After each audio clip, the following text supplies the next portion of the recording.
السلام عليكم ورحمة الله وبركاته. وعليكم السلام ورحمة الله وبركاته. بسم الله الرحمن الرحيم. نحمده ونصلي على رسوله الكريم.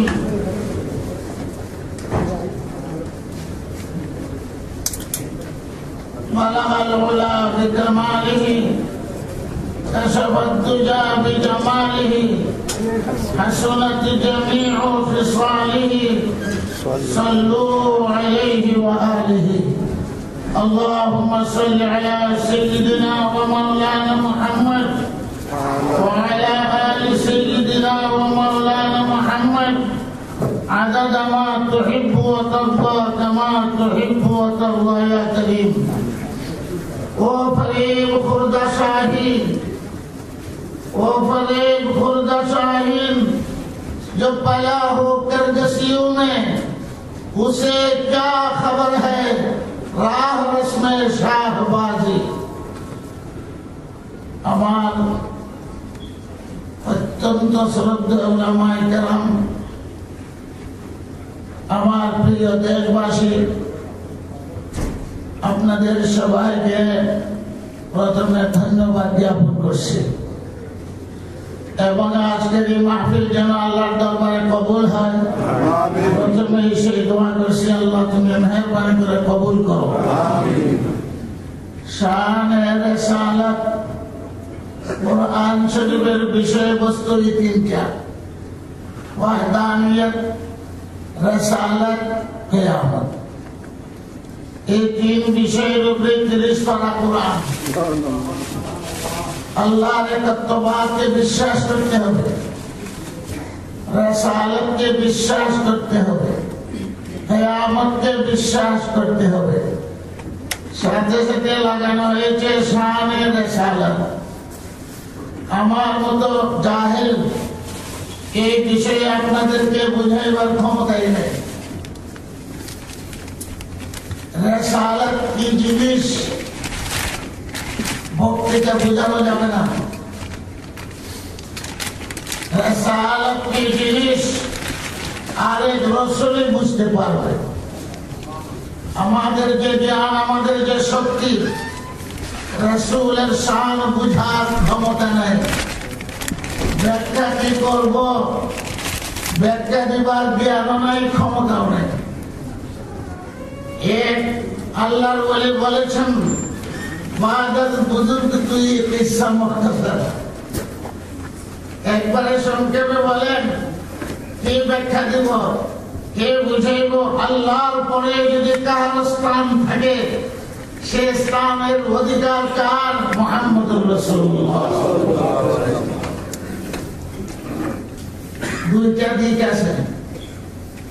রাসূলের পজিশনকে এমন ভাবে কাফির জগৎ, নাফরমান জগৎ প্রত্যেক যুগে তারা বুঝে নাই, তারা ক্রিটিসাইজ করত, বলতো এরাও তো আমার মতোই, আমাদের মতোই, ইয়াকুলুন খায়, ইয়াশরাবুন পান করে, ইয়ামশুনা ফিল আসওয়াক বাজারে যায়। তো কি পার্থক্য? অর্থাৎ রাসূলের পজিশনকে সাধারণ মানুষের মতো মনে করত। আর একদল মানুষ আছে সীমা লঙ্ঘন করে। ইসলামে কোনটাকে সহ্য করে না। আহলে সুন্নাত ওয়াল জামাত এই কথা বলে না যে সাধারণ মানুষের মতো, এই কথাও বলে না যে আল্লাহর সমান। একজন মানুষ আছে, আপনারাও শুনেন, আল্লাহর দম নবী পাইয়া আল্লাহ গেছেন খালি হইয়া, নবীর দম খাইয়াই পাইয়া নবীও গেছেন খালি হইয়া। খাজা তুমি রসুল আজমেরে, কেউ ফিরে না খালি হাত, খাজা তোমার দরবারে। দুইটা ঠিক হইল। সীমা লঙ্ঘনকারীকে আল্লাহ পছন্দ করেন না। পয়গম্বরদেরকে মর্যাদা দিতে যাইয়া আল্লাহর সমান করে দিলা, এইটাও জঘন্য, আর নিচের দিকে লামাইয়া সাধারণ মানুষের মতো, এটাও জঘন্য। একরকম জাহেলের মতো কথা বলে, वही का अर्श बरी में खुदा होकर जमीन पे उतरा है मुस्तफा हो। কি বললো? তো উনিও খুদা, আকাশে ছিলেন, আর জমিনের লাইনে আইসেন মুস্তফার নমুনা ধরিয়া। তাহলে দুই দল মানুষ হইল। আমাদের আকীদা বিশ্বাস, যত পয়গম্বর সব আদম আলাইহিস সালামের সন্তান। কি বলেন? আদম আলাইহিস সালামের সন্তান বললে কি পজিশন পয়গম্বরদের কম হবে? ফেরেশতার চেয়ে বড় পয়গম্বরদের পজিশন। ফেরেশতারা পয়গম্বরদের খাদেম, আর পয়গম্বররা হইলেন আল্লাহর বন্ধু। খাদেমের দাম কি বেশি হয়? ফেরেশতারা তো খেদমতের জন্য। আমাদেরকে আল্লাহ তাআলা বুঝ দিত। একটা দৃষ্টান্ত, আমার হাত দেখেন, আপনাদেরও হাত আছে, উপরে চামড়া আছে, এরপরে গোশত আছে, এরপরে হাড্ডি আছে। হাড্ডির সাথে এই গোশতকে জোড়া লাগাইবার জন্য আবার কেটে কুটে দেখবেন বাড়ির থেকে, তাহলে মুরগি খেয়ে যাও, পাতলা চামড়ার মতন আছে, শক্ত গোশতের নিচে হাড্ডির উপরে। ওইটা যদি না থাকতো তাহলে গোশত কোনোদিন হাড্ডির সাথে জোড়া লাগতো না। আমার কথা বুঝাচ্ছে? ঠিক বন্দা আমরা না পাক, আমরা মাটির, আল্লাহ তাআলা পাক পবিত্র। আমাদেরকে আল্লাহর সাথে জুড়তে হলে মাঝখানে হাড্ডির উপরে যেরকম হাড্ডিও না গোশতও না, এরকম একটা জিনিসের প্রয়োজন। এটা হলো শানে রাসূল। রাসূল ছাড়া আল্লাহর সাথে জুড়বার কোনো শক্তি নেই। যদি শক্তি থাকতো পয়গম্বরদেরকে আল্লাহ দুনিয়াতে পাঠাইতেন না। এই জন্য কোরআনের বিষয়বস্তু রয়েছে আলাদা। এরকম বুঝতে পারছেন আমরা আল্লাহর সাথে জুড়তে হবে কিনা? আমাদের খালিক আর মালিক আল্লাহ, আমরা হইলাম মানুষ, আমরা হইলাম মাটির তৈরি। আল্লাহর সাথে জুড়বো কেমনে? এই গোশত হাড্ডির সাথে জুড়বে কেমনে? কোনো ব্যবস্থা নাই। মাঝখানে এটা হাড্ডিও না, গোশতও না। ঠিক পয়গম্বররা সাধারণ মানুষের মতো নয়, আর আল্লাহর সাথে কোনো তুলনাই হয় না। আল্লাহ হলেন মাবুদ, সমস্ত পয়গম্বর হলেন গোলাম আল্লাহ পাক রব্বুল আলামিন। আমাদের নবীর প্রশংসা আল্লাহ করেছেন যে গোলামের মধ্যে এক নম্বর থাকলে মুহাম্মদুর রাসূলুল্লাহ। এইরকম গোলামি আর কেউ করতে পারে না। নাম ছাড়াই আল্লাহ বলেছেন সুবহানাল্লাযী আসরা বিআবদি। আল্লাহর গোলামের মধ্যে এক নম্বর কে? মুহাম্মদুর রাসূলুল্লাহ সাল্লাল্লাহু আলাইহি ওয়াসাল্লাম। আমাদের প্রিয় নবী সাল্লাল্লাহু আলাইহি ওয়াসাল্লাম যখন আমরা স্বীকার করব মুহাম্মদুর রাসূলুল্লাহ, একসাথে চার জিনিসের স্বীকৃতি দিতে হবে। চার জিনিসের স্বীকৃতি সারা মুসলমান দিতে পারবে না। এক নম্বর, সমস্ত পয়গম্বরদের সর্দার মুহাম্মদুর রাসূলুল্লাহ। দুই নম্বর, শ্রেষ্ঠ পয়গম্বর, সর্দার পয়গম্বর, শ্রেষ্ঠ পয়গম্বর। তিন নম্বর, আখেরি পয়গম্বর। এই কথা স্বীকৃতি না দিলে মুসলমান হইতে পারবে না। শ্রেষ্ঠ পয়গম্বর, সর্দার পয়গম্বর, আখেরি পয়গম্বর, কুল মখলুকাতের মধ্যে শ্রেষ্ঠ মুহাম্মদুর রাসূলুল্লাহ। এই চার আকীদা ছাড়া মুসলমান হইতে পারবে না। গোলাম আহমদ কাদিয়ানী এরা বাতিল, শেষ নবী স্বীকার করে না।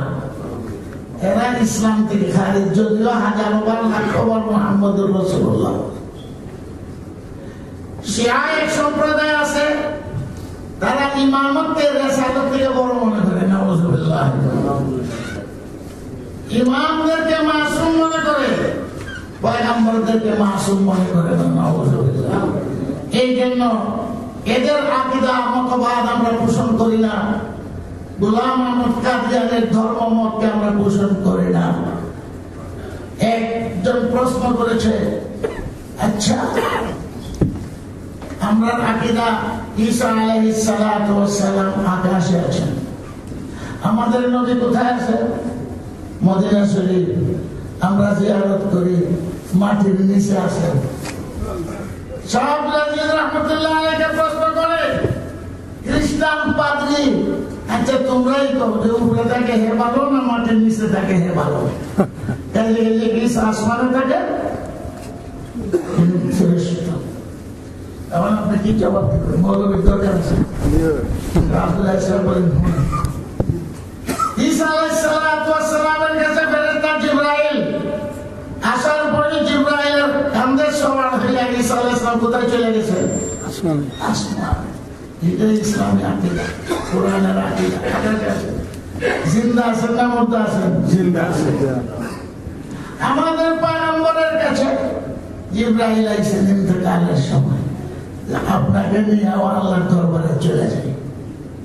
আমাদের পয়গম্বর বলেন, উম্মত আমাকে পাইবে না, আমি উম্মতকে ছেড়ে দেব না, আমার উম্মত আমাকে পাইবে না, কিন্তু যখন আমার কবর জিয়ারত করবে, মান যারা কবরি ওয়াজাবাত লাহু শাফাআতি, যে আমার কবর জিয়ারত করবে তার আত্মায় শান্তি পাইব, আমি তার জন্য সুপারিশ করব। এক বাপ আছে, ছেলেমেয়েদের যন্ত্রণায় আত্মীয় স্বজনের জ্বালা বর্ডার পাস করে ইন্ডিয়া চলে গেছে। আরেক বাপ করে আমি ইন্ডিয়া যেতাম না, ছেলেমেয়ের যন্ত্রণা, পরিবারের যন্ত্রণা, ভাই বোনেদের যন্ত্রণা সব সহ্য করবো, ছেলেমেয়েরা ঋণ করছি করে ভাগ্যা যেতাম না। বলেন কোন বাপ ভালো? যে বাপ সব পালাইয়া জান বাঁচাইয়া ইন্ডিয়া চলে যায়, এই বাপ ভালো?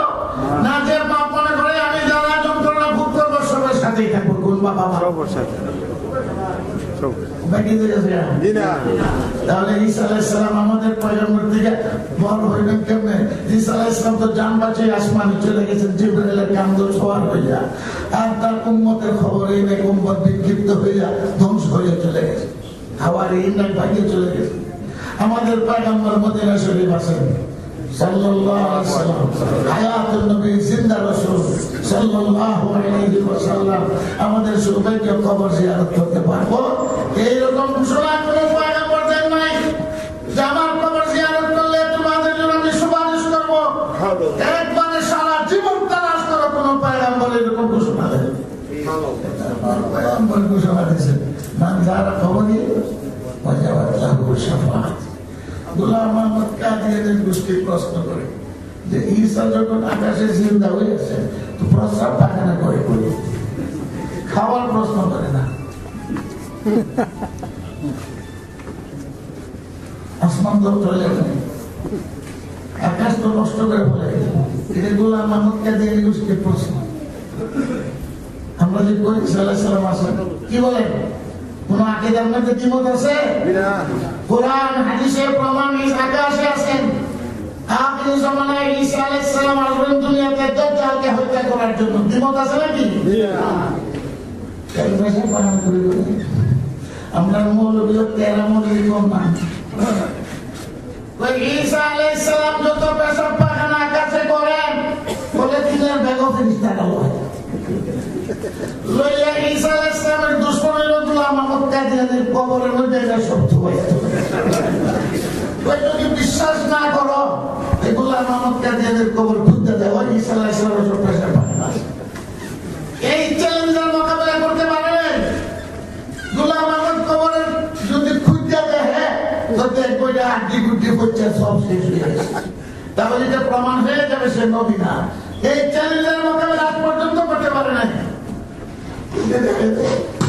ঈসা আলাইহিস সালামের পেশাব পায়খানা গোলাম আহমদ কাদিয়ানীর কবর আছে না? যদি কবর খুঁজতে পারবেন, পেশাব পায়খানা উদ্দেশ্য হাতেও পৌঁছে যাবে। সমস্ত পয়গম্বরদের জন্য বৈশিষ্ট্য যে এদের লাশ বসে না, গলে না। বলেন সুবহানাল্লাহ। ব্রাদার ইসলাম ফাঁকে দিয়ে কথা বললাম, আল্লাহ পাক রব্বুল আলামিন আমাদের পয়গম্বর রাসূল করিম সাল্লাল্লাহু আলাইহি ওয়াসাল্লামের পজিশন, ওনার শান মান, এই জন্য কবি বলে, কবি হাজারবার বসবান জামান জমিষ্ঠ গোলাম, হাজারবার বসবান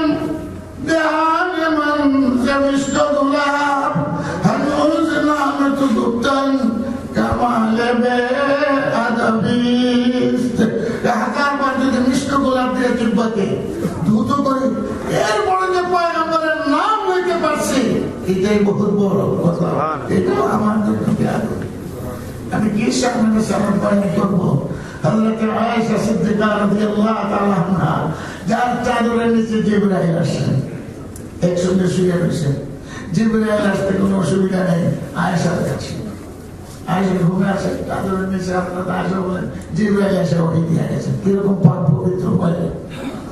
হযরত আয়েশা সিদ্দিকা রাদিয়াল্লাহু তাআলা আনহা বলেন, আমি আবু বকরের মেয়ে, আমি উম্মাহাতুল মুমিনিন একজন, নবী আলাইহিস সালামের বেগম। যখন আযান হইত এরপরে আর দুনিয়ার খবর থাকতো না। আমি আসসালামু আলাইকুম, নবী নামাজের জন্য তৈরি, আসসালামু আলাইকুম, জবাব নাই। আবার সালাম দিলাম, আসসালামু আলাইকুম, জবাব নাই। আসসালামু আলাইকুম তিনবারের পরে জবাব নাই, এই ঘরে থাকতেছেন। এরপরে যখন হযরত আয়েশা ডিস্টার্ব শুরু করছেন, আসসালামু আলাইকুম, নবীর কাছে যা ডিস্টার্ব মানতে আয়েশা বলে কি ব্যাপার, এক ঘরে থাকি একসঙ্গে চলি, আমার ছিলেন না মানতে তোকে। আয়েশা বলেন, আনা বিনতে আবি বকর, আবু বকরের মেয়ে। হুজুর সাল্লাল্লাহু আলাইহি ওয়াসাল্লাম বলেন, এই যে মানব বকর, শাহাদাত রাসূলকে কেমনে বুঝবো? মানব বকর, আবু বকরকে। আবার আয়েশা বলেন, আবু বকর ছিলেন না? হ্যাঁ, আবু বকর ছিলেন না। আবু বকর কে? হুজুর সাল্লাল্লাহু আলাইহি ওয়াসাল্লাম প্রশ্ন করেন, মান আবু বকর? আবু বকর সাথে ওনারও ছিলেন না। হযরত আয়েশা রাদিয়াল্লাহু তাআলা বলেন, আমি ভয় পেয়ে গেলাম। আমাকেও চেনেন না, আমার বাপকেও চেনেন না, আমার দাদাকেও চেনেন না, হইছে নাকি? হুজুর সাল্লাল্লাহু আলাইহি ওয়াসাল্লাম বলেন নিজের ভাষায়, লি সাআতুন, আমার এমন একটা টাইম আছে, লা ইয়াসাউনি ফি আহাদ, এই সময় আমার সঙ্গে আর কার কোনো গুঞ্জাইশ মানে জায়গা থাকে না, একমাত্র রব্বুল আলামিনের সাথে। এখন বলেন এই অবস্থাকে কেউ সৃষ্টি করতে পারবে? হুজুর সাল্লাল্লাহু আলাইহি ওয়াসাল্লাম আমাদের পয়গম্বর বলেন, নাম শুনলেই সাল্লাল্লাহু আলাইহি ওয়াসাল্লাম, আমরা যে উম্মতে মুহাম্মাদি সাল্লাল্লাহু আলাইহি ওয়াসাল্লাম, এটা হলো আমাদের গর্বের বিষয়, আমাদের মুক্তি। মক্কার কাফির মুশরিকরা বলতো, আল্লাহুম্মা ইন কানা হাযা ওয়াল হাক্কা মিন ইনদিক ফামতির আলাইনা হিজারাতাম মিনাস সামাই আও ইতিনা বিআযাবিন আলীম। অর্থ কি? মক্কার মুশরিকরা কয়, উনি সত্য নবী যদি হতো, কোরআন যদি সত্য হইত, এত বিরোধিতা, এত কষ্ট, এত আঘাত, আসমান থেকে গজব দিয়ে আমাদেরকে ধ্বংস করা লাগে না। আজকের যুগে বাংলাদেশে মুসলমান দেশে আপনাদের অন্তরে সেই সন্দেহ এত কিছু হচ্ছে, আল্লাহর গজব আসে না কেন? তাহলে বোধহয় মুসলমানরা সত্য না, ইসলাম ধর্ম সত্য না। সেই যুগে এই সন্দেহ তাদের। নবী যদি সত্য হইতেন, কোরআন যদি সত্য হইত, এত বিরোধিতা করার পরেও কেন গজব আসছে না? আসমান থেকে পাথর দিয়ে আমাদেরকে কেন ধ্বংস করা হচ্ছে? এতে বোঝা যায় না ঠিক। আজকের ওলামারাও ঠিক না, আজকের আহমদ শফিও ঠিক না। বাবা যে বিষয় এসছে আপনারা সত্য রকম, এর বলতে আমাদের কিচ্ছুই কিছু না হবে। আল্লাহুম্মা ইন কানা হাযা ওয়াল হাক্কা মিন ইনদিক ফামতির আলাইনা হিজারাতাম মিনাস সামাই আও ইতিনা বিআযাবিন আলীম। সেই প্রশ্ন সেই যুগে কোরআন আল্লাহ তাআলা জবাব দেন, ওয়া মা কানা আল্লাহু লিউআযিবাহুম ওয়া আনতা ফীহিম ওয়া মা কানা আল্লাহু মুআযিবাহুম ওয়া হুম ইস্তাগফিরুন ওয়া মা লাহুম আল্লা ইউআযিবাহুম আল্লাহ ওয়া হুম ইয়াসুদ্দুনা আনিল মাসজিদিল হারাম ওয়া মা কানু আওলিয়া ইন আওলিয়াহু ইল্লাল মুত্তাকুন। আল্লাহ বলেন, উল্টা সমঝে রে রাম, উল্টা সমঝে রে। আমি কেন গজব দেই না এটা বুঝছো না? ওয়া মা আরসালনাকা ইল্লা রাহমাতাল লিল আলামিন। আরে গজব কেন দেই না? আই নবী, তুমি দুনিয়াতে বর্তমান থাকা অবস্থায় গজব আসতে পারে না। বান্দাবি তোমার কারণে তো দেই না। তাহলে বুঝাবো গজব কেন দেই না?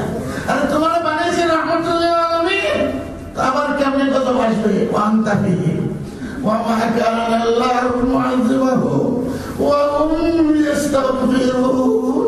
আরেকটা দল আছে তওবা ইস্তেগফার করে, এত মাইর খেয়েও খুতবা তারাবি করে, এত মাইর খেয়েও খুতবা কোরআন করে, এত মাইর খেয়েও সাজদাত পড়ে থাকে, এত মাইর খেয়েও টঙ্গি ইস্তেগফার করতে দোয়া করতে থাকে। জাতি আল্লাহ আল্লাহ দেশ রক্ষা করো, জাতিকে রক্ষা করো।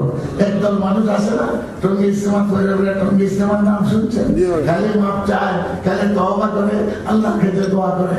অর্থাৎ কারণ দুইটা, একটা তুমি, দুই নম্বর আরেক জামাত আছে ওয়াহুম ইস্তাগফিরুন, দিবারাত্র তওবা ইস্তেগফার করে।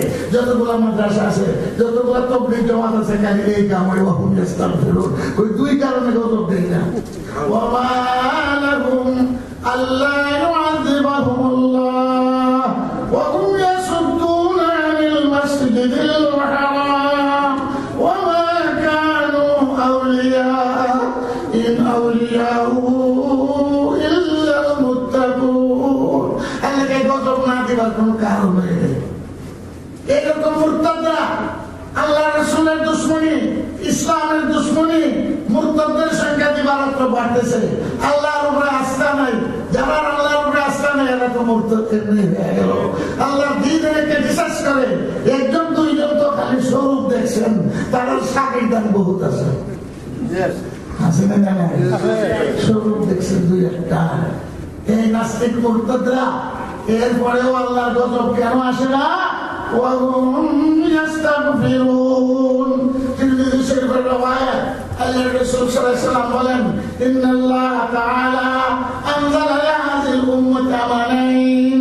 এই উম্মতের নিরাপত্তার জন্য দুইটা ব্যবস্থা আল্লাহ করছে।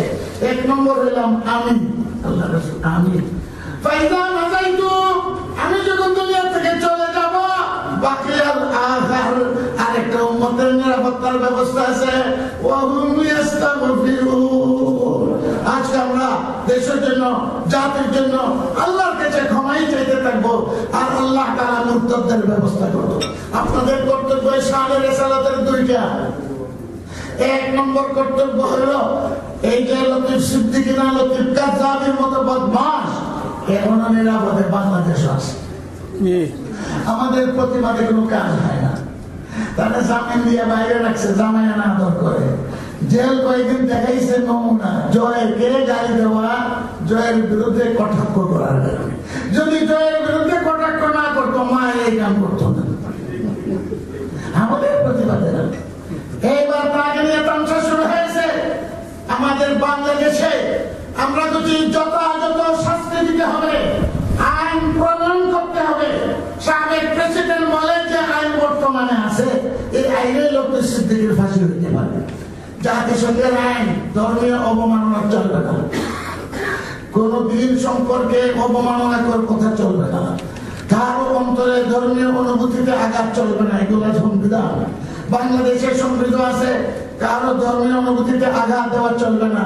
লতিফ সিদ্দিকী যা বলছে আপনাদের কোন অনুভূতিতে আঘাত লাগে না।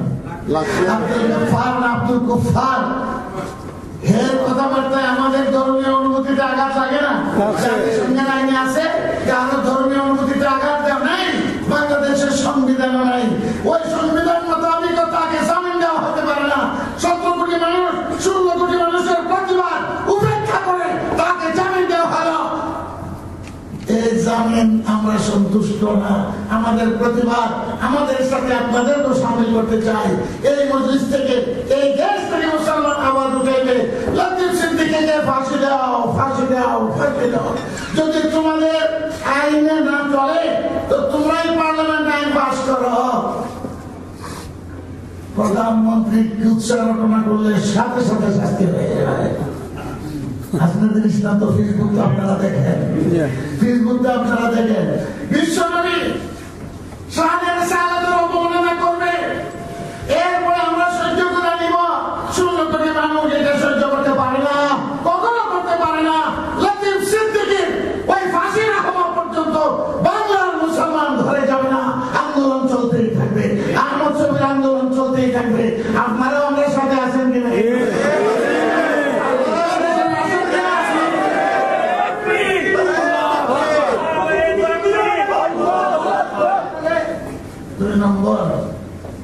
আব্দুল গফফার, আব্দুল কুফফার আজকে নাম নতুন বইটা গেছে।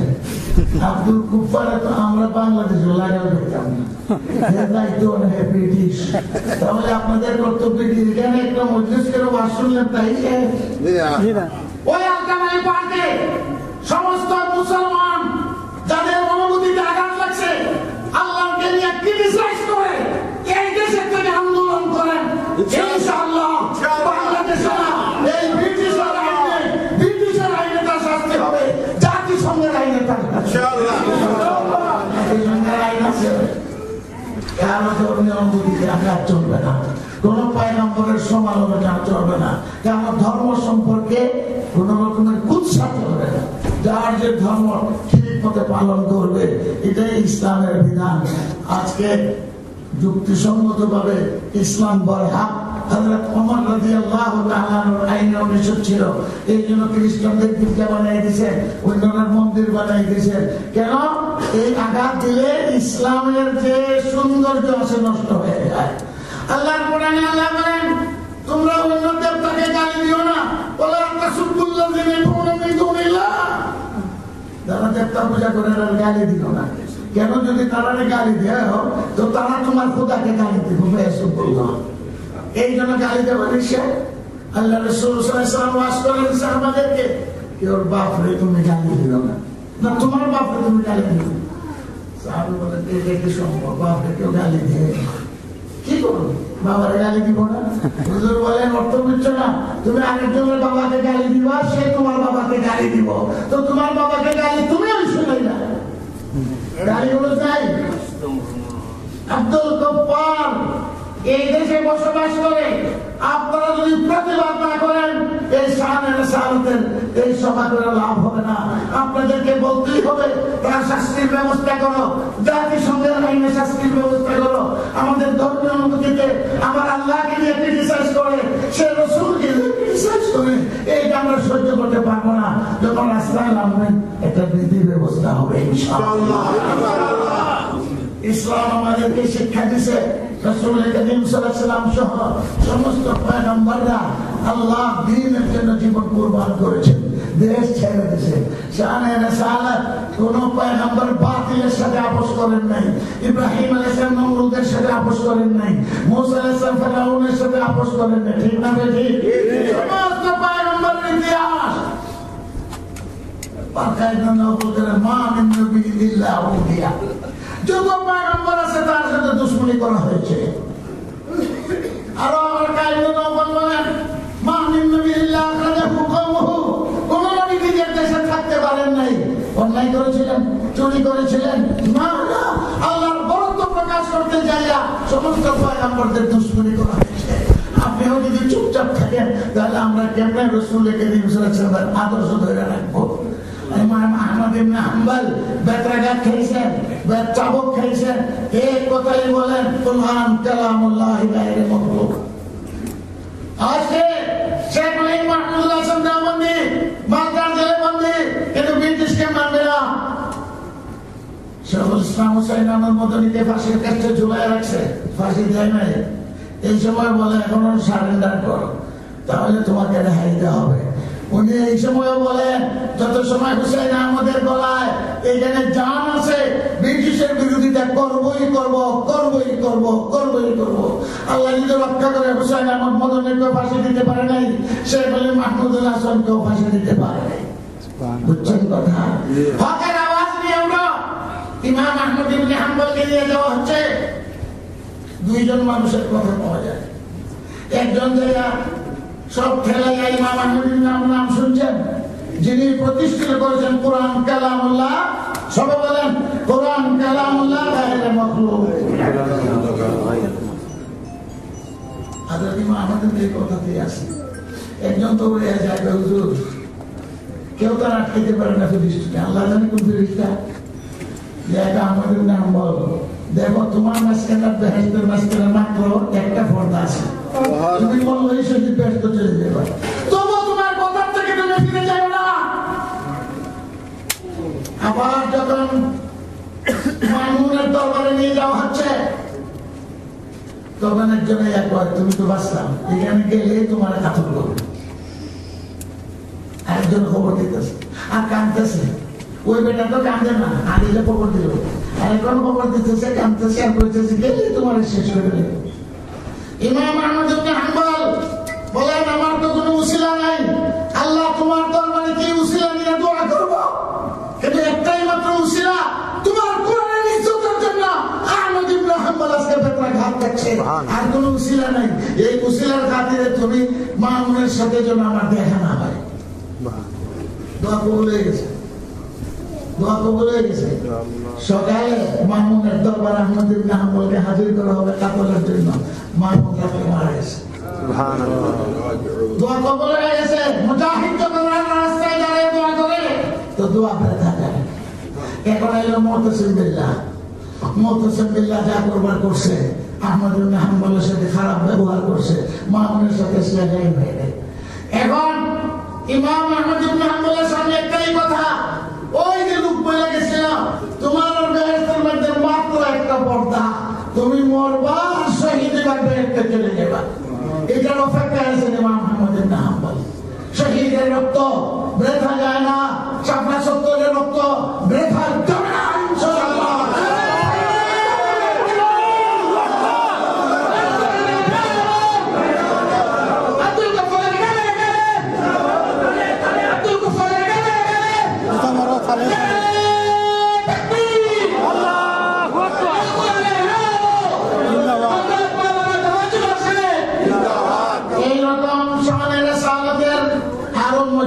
দরকার আছে ইনশাআল্লাহ, দরকার আছে কিনা? রাসূলের পজিশন কি বুঝলাম? কয়েক কথা মাত্র শুনলাম। দপ্তর तमाम গায়েস বাপায়া রশিদ উমর, দপ্তর तमाम গায়েস বাপায়া রশিদ উমর, মাম চুনাদর আউয়ালে ওয়াসফতু মানদাম। আমার দপ্তর শেষ, কালি কলম শেষ, কাগজ কলম শেষ, জিন্দেগানি শেষ, নবী তোমার একটি গুণের কথা বলে শেষ করতে পারলাম না। तमाम গায়েস বাপায়া রশিদ উমর, মাম চুনাদর আউয়ালে ওয়াসফতু মানদাম। আল্লাহ তাআলা নিষেধ করেছেন গুরু করো না, সীমা লঙ্ঘন করো না। আমার প্রথম কথাই শিয়াদের মতো সীমা লঙ্ঘন করাও জায়েজ হবে না, নাস্তিক মুরতাদদের মতো সীমা লঙ্ঘন করাও জায়েজ হবে না, বেদাতীদের মতো সীমা লঙ্ঘন করাও জায়েজ হবে না। কথা বলেন না, জায়েজ হবে না। আল্লাহ তাআলা যেন আমাদেরকে সিরাতে মুস্তাকিম আল্লাহ তাআলা নসিব করে। সিরাতে মুস্তাকিম থেকে আহলে সুন্নাত ওয়াল জামাতের আকীদার মতো আমাদের জন্য মৃত্যু হয়, সবাই বলেন আমিন। আমাদের সাথে যেন মৃত্যু হয়, আমিন। আপনাদের সাথে আমারও দেখা হবে কিনা ইনশাআল্লাহ, আমিন ইনশাআল্লাহ। আল্লাহ তাআলা আপনাদের সবাইকে মঙ্গল নসিব করুন, খায়রিয়াত নসিব করুন, ঈমানের সাথে পড়া নসিব করুন, ইস্তেকামত আল্লাহ তাআলা নসিব করুন। বাতিলের বিরুদ্ধে ঈমানের শক্তি নিয়ে লড়াই করতে হবে, কে কে রাজি আছেন? ইনশাআল্লাহ।